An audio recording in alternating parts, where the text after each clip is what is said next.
nous embarquons dans la grande tournée des fermes canadiennes, il est important de reconnaître que nous nous trouvons sur les terres traditionnelles des peuples autochtones. L'agriculture en classe Canada reconnaît et honore la présence durable des diverses communautés autochtones à travers le Canada, y compris les Premières Nations, les Métis et les Inuits. Nous reconnaissons le lien profond qui existe entre les peuples autochtones et la terre, les eaux, les ressources et l'agriculture. Nous leur exprimons notre gratitude pour l'intendance et la garde de ces terres depuis des générations. Agriculture en classe Canada reconnaît que la reconnaissance des territoires traditionnels sur lesquels nous résidons et travaillons est un petit pas vers la réconciliation. Nous demandons à chacun de continuer à en apprendre plus sur les peuples autochtones de ces régions, de considérer l'histoire et le colonialisme actuel sur ces terres et de réfléchir à la façon dont chacun d'entre nous peut contribuer à la réconciliation. Bonjour, bienvenue tout le monde dans cette 5e saison de l'école à la ferme au Canada. Nous sommes très contents de savoir qu'il y a des gens de partout au Canada qui nous accompagnent aujourd'hui. Je m'appelle Mercedes de Agriculture en classe au Canada et je serai votre maître de cérémonie aujourd'hui. Avant de commencer, nous voulons vous rappeler quelques points importants. Si vous voulez écouter en français, écoutez le lien Boostlingo qui vous donnera accès à la cabine de traduction. Toute conduite inappropriée sera découragée étant donné qu'il s'agit d'une émission à fin éducative. N'oubliez pas de poser des questions dans le chat et poser autant de questions que possible et nous y répondrons le mieux que possible. Ne quittez pas avant la fin, car il y aura des commentaires à la fin.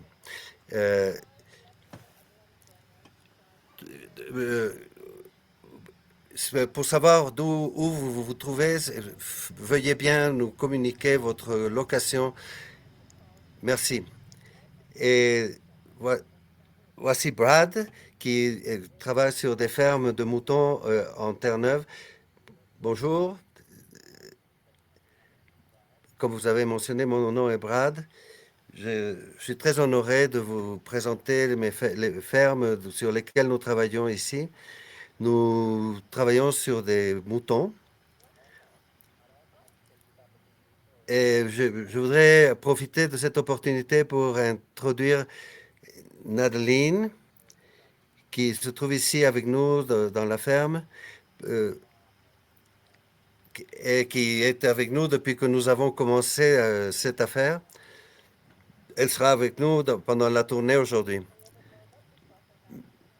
Et merci de nous parler un peu plus de vous et de Nathalie. Comment est-ce que vous voulez nous introduire au fermage de moutons? Je n'ai pas un historiel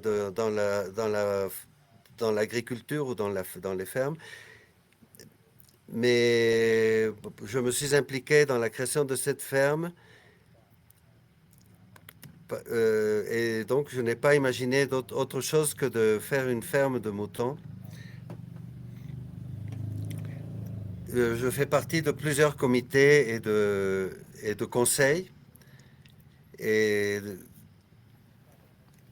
nous essayons d'éduquer les gens autour de l'agriculture.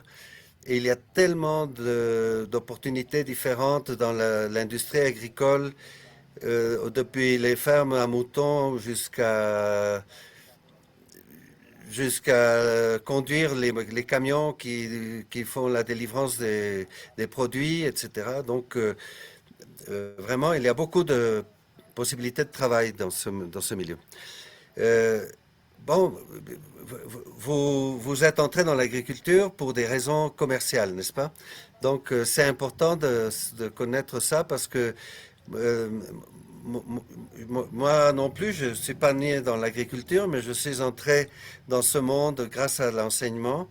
Et bon, il est important d'enseigner les gens en ce qui concerne l'agriculture.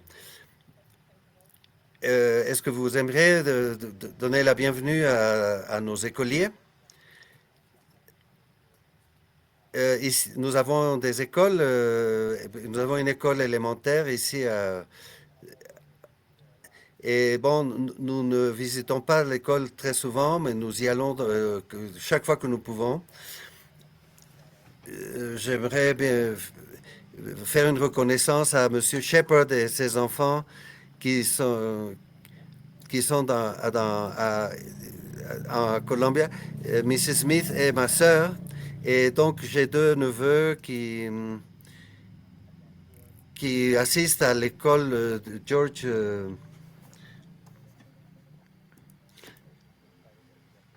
Et je suis très content de savoir qu'ils nous écoutent aujourd'hui.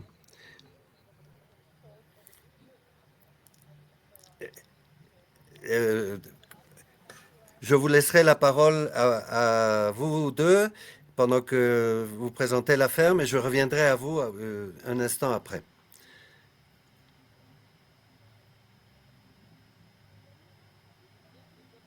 Euh, vous pouvez partir, c'est bon. Bon, nous sommes en ce moment euh, dans un barn qui est de 500 pieds carrés. Malheureusement, cette tournée ne,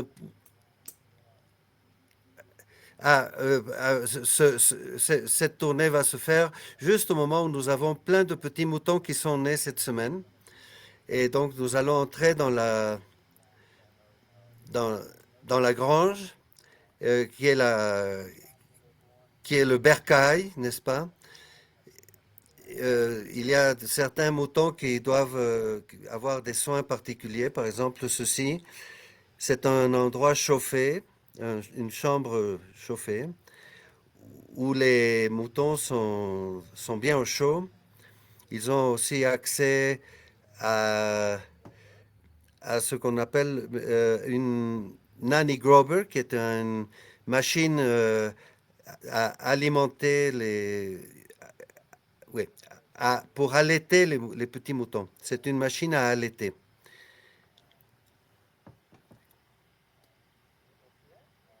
Il y a des petites des, des tétilles là, et les moutons peuvent sucer chaque fois qu'ils le veulent. Ceux-ci ont 3 ou 4 jours d'être nés. Nous sortons maintenant. Pendant que tu avances, une question. Combien de moutons peut une mère avoir en même temps? C'est une bonne question. Nos moutons, qui sont des mères excellentes, très souvent ont 3, 4 et bon, par exemple, dans ce cas, il y a eu 5 moutons. La moyenne est de 3. Donc, euh,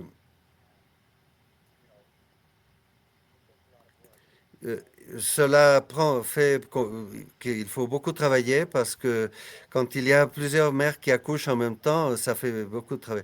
Par exemple, certains des petits moutons qu'on vient de visiter, nous les, leur, elle n'a pas les moyens, la mère n'a pas les moyens de les nourrir en même temps. Donc, c'est nous qui travaillons pour elle. Ceci est aussi une petite bergerie pour les moutons nouveau-nés. Nous gardons des animaux dans cette chambre. Et grâce à la vitre, nous pouvons voir ce qui se passe à l'intérieur.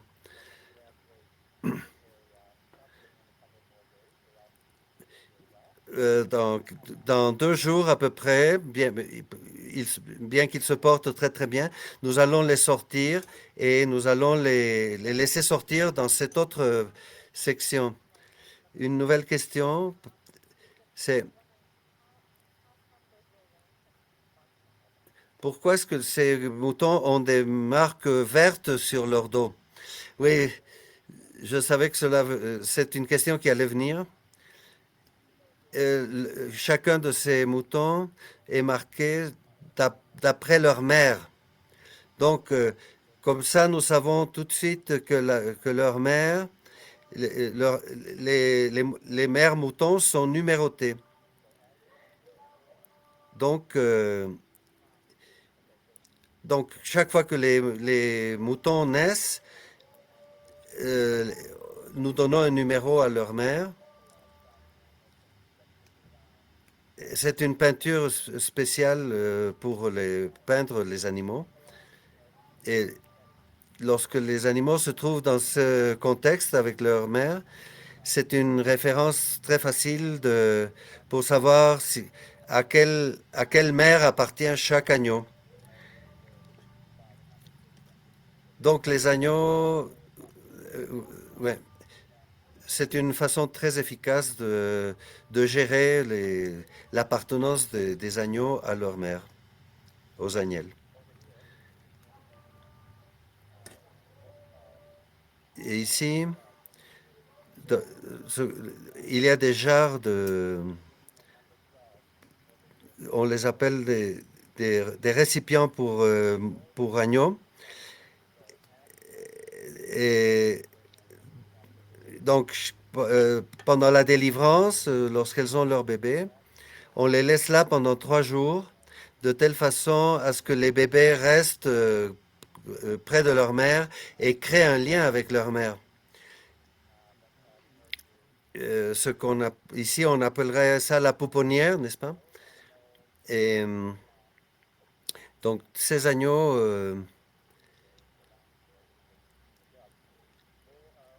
les, les agneaux qui se trouvent dans ces petits euh, carrés n'ont que 3 jours. Tandis que ceux-ci, déjà, ils ont 7 jours. Comme vous voyez, ils grandissent très vite. Celui-là, ils ont 7 jours. Ils sont en train de s'allaiter auprès de leur mère. Et voici, le numéro 13 a été la dernière à accoucher. Et une question de Eva, c'est est-ce qu'elles sont toutes blanches? Est-ce qu'ils sont toutes blanches, les moutons? Ou est-ce qu'il y a des couleurs différentes? Il y a différentes couleurs. Il y a aussi des fibres de laine différentes. Celui-ci est une espèce suisse, mais certains des autres moutons, nous allons nous approcher. Il y a des moutons avec un visage très foncé. Il y en a tellement. Il y a tellement d'espèces de moutons que nous avons à peu près un couple de chaque espèce. Par exemple, regardez ceci. Voyez, ceux-ci, ils ont des crânes très arrondis. D'autres, par exemple, voici Lola. Elle est une Hampshire. Ils sont tous différents. Donc,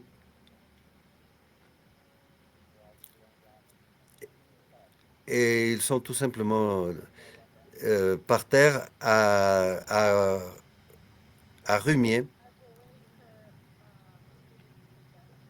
Est-ce que vous savez ce que ça signifie de rumier? Voilà.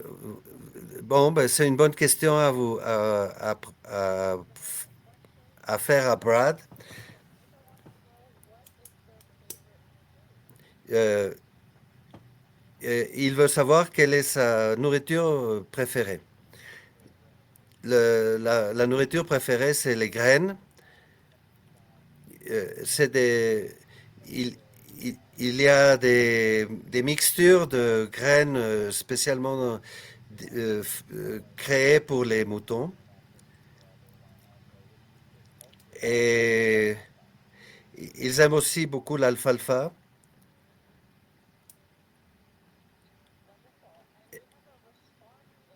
Et nous avons ici une réponse. Quelles sont les... euh, que- une réponse quant à ce que représente le code, c'est-à-dire c'est la paille qu'ils sont en train de manger. Le code, c'est la paille. C'est des animaux rumiants. Donc, ils régurgitent la paille toute la journée.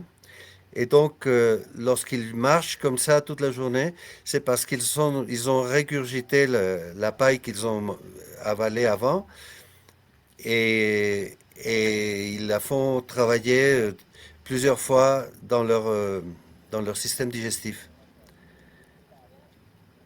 Donc, l'une des réponses qui, qui coïncide avec ce que vous disiez, c'est que c'est leur deuxième estomac. C'est un deuxième estomac.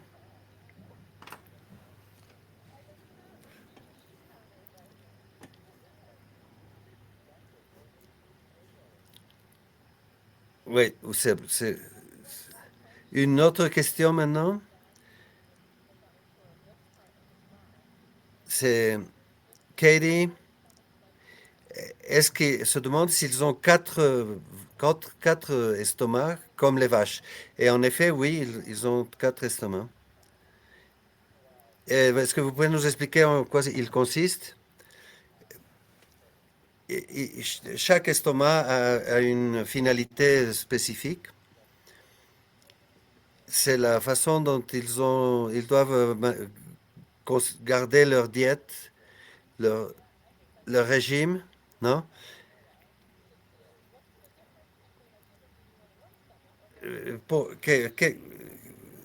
Quelle est la différence entre un être humain qui n'a besoin que d'un estomac et un mouton qui a besoin de quatre estomacs? Nous resterons quelques minutes encore dans cette grange avant de passer à l'extérieur. Donc, Brad, qu'est-ce que vous voulez encore nous expliquer? Par exemple, ces moutons ici euh, vont rester encore avec leur mère pendant 60 jours. Pendant ce temps, ils vont continuer à se nourrir de leur mère, du lait de leur mère. Nous gardons un niveau de paille tel que nécessaire, n'est-ce pas? Les autres petits vont venir rejoindre les plus grands dans quelques semaines. Nous avons deux groupes différents. Par exemple, celui-ci, ces animaux ici, c'est des moutons qui sont nés il y a 5 ou 6 mois. Donc, vous pouvez vous imaginer comment ils passent de cette taille à cette autre taille en 5 ou 6 mois. Non? C'est vraiment surprenant. Et à la fin, au bout du couloir, se trouvent les pères.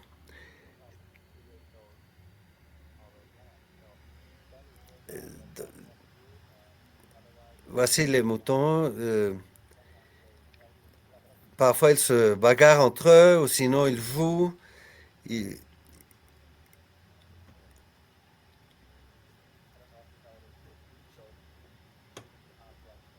si vous voyez ces objets verts qui se trouvent là-bas, oui,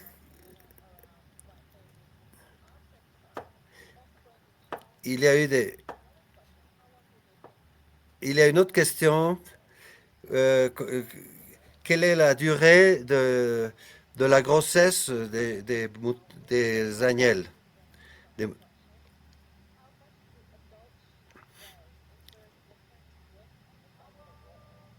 Est-ce que... quel est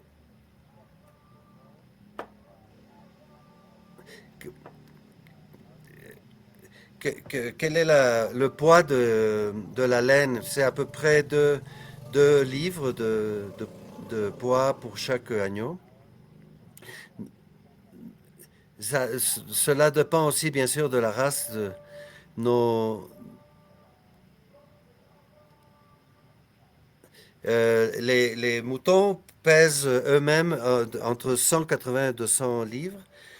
Et,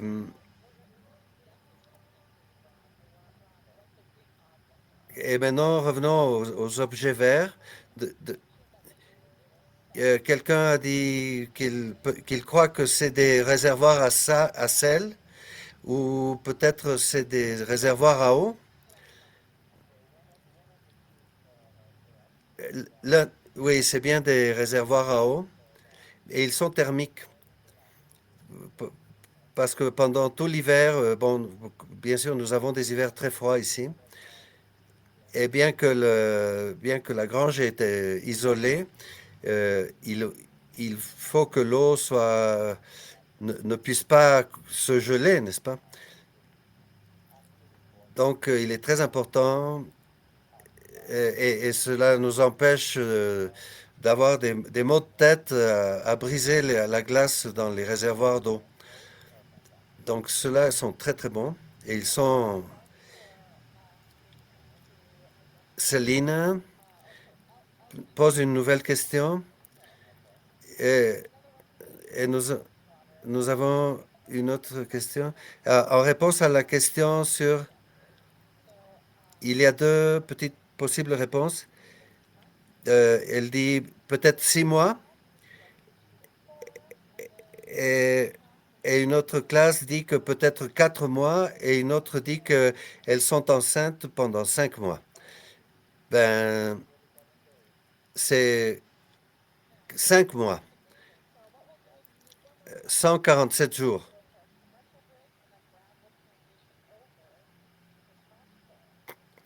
Nous allons passer à une pause commerciale et Brad va passer dans son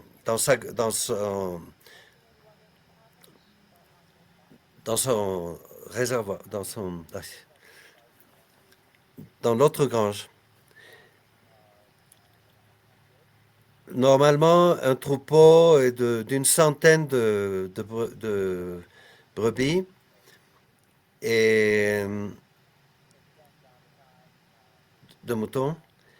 Et, et lorsque les moutons naissent, nous arrivons parfois à en avoir 200.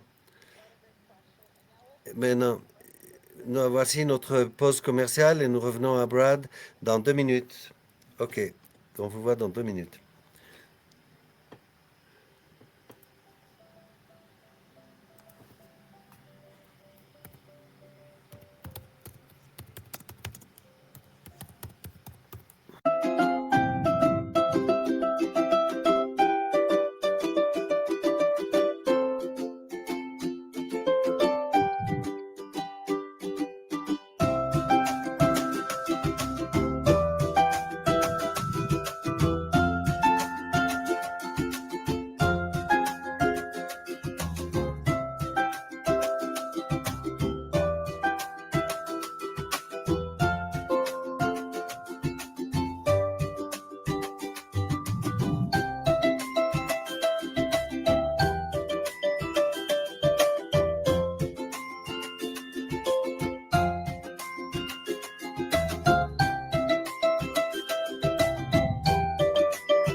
And we're back with Brad, who's right in front. De retour avec Brad qui se trouve maintenant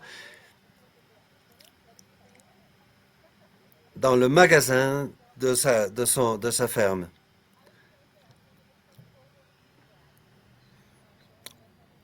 Donc, voici Brad devant le magasin de sa ferme pour vous donner une petite perspective. Voici comment les choses s'organisent entre la ferme et le magasin.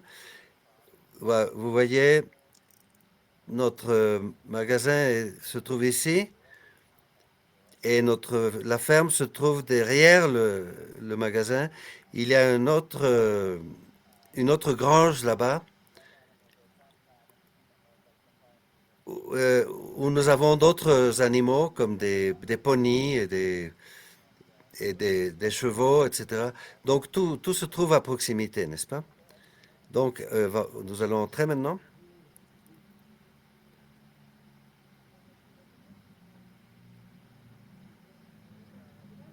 Nous voici dans dans le magasin. Le fermage se fait à l'endroit où nous étions tout à l'heure, et- mais, mais en plus de cela, il y a la vente au détail des produits que nous fabriquons. Nous avons des choses différentes, par exemple les produits finis dans notre frigidaire, la viande de mouton que les gens aiment beaucoup et qui a une grande quantité de protéines. Nous, nous faisons beaucoup de ces produits, c'est nous qui les préparons. Nous, nous faisons tous les processus, la mise en paquet, etc., l'emballage. Et donc, nous nous occupons de toute la chaîne de production ici à la ferme. Comme vous voyez, ici, nous sommes très près de... C'est là que nous étions tout à l'heure. Nous sommes très près de la grange où se trouvent les moutons.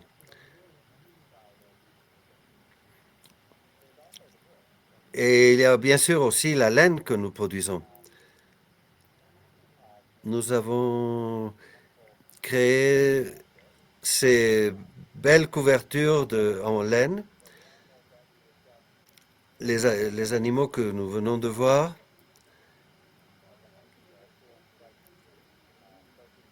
ils sont rasés 2 fois à l'an et ils sont tondus 2 fois à l'an et nous produisons ces couvertures avec leur laine. Donc il y a tout un tas d'opportunités d'affaires avec la viande, la laine. Nous faisons aussi des... Ah, il y a une nouvelle question ici.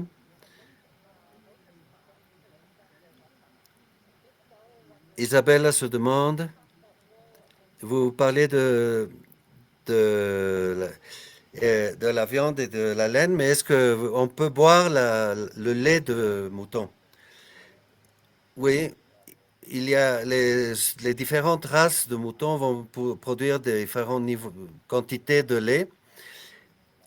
Il y en a qui produisent une grande quantité de lait, surtout parce que elles ont tendance à avoir plusieurs bébés, donc elles produisent beaucoup de lait. En général, normalement, elles ont 2 moutons à la fois. Et donc, celles qui ont seulement 2 bébés ne produisent pas autant de lait. Mais, mais ceux qui ont beaucoup de moutons produisent beaucoup de lait. Ici, nous servons pas du lait, mais évidemment, on peut le boire, ce lait, et il y a des produits laitiers à partir de lait de mouton. Comme, une autre question. Combien de laine est-ce que vous pouvez tirer de chaque mouton? En général, cela dépend de, du, du temps, du temps qu'on les a laissés pousser leur pelage. Donc, il y a beaucoup de questions aujourd'hui. Encore une question avant d'en terminer avec Brad.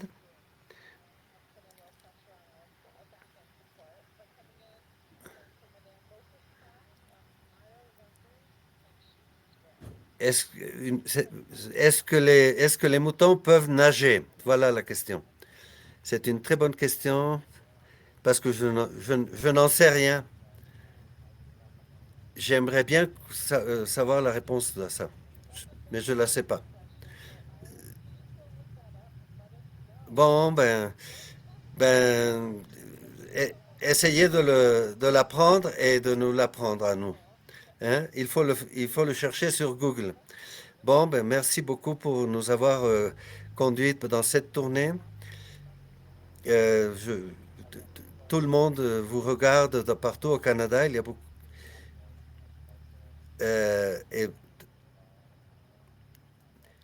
nous sommes très contents d'introduire les jeunes à l'agriculture et euh, je- il me semble important que vous rentriez à la maison et que vous parliez de l'agriculture, que vous parliez de ce que représente l'industrie agricole. Nous avons besoin que les gens appuient les fermiers. Euh, c'est une communauté très inclusive et nous sommes prêts à accueillir quiconque voudra venir nous travailler avec nous. Merci, Brad. Je crois que nous sommes tous, le- tous les deux sommes des témoignages de comment suivre ses rêves parce que bon, je me rends compte que dans mon cas, ben, je suis sûr que toute personne qui voudra suivre son rêve le pourra. Et bon, voici le mot mystère aujourd'hui, c'est le mot pantry et en français garde-manger. C'est le mot mystère numéro 6. Donc, pour demain, le 26 novembre, nous serons à midi. Nous serons au Nouveau-Brunswick dans une nouvelle ferme. Et donc, à bientôt. Au revoir à tout le monde. Bye bye, Brad.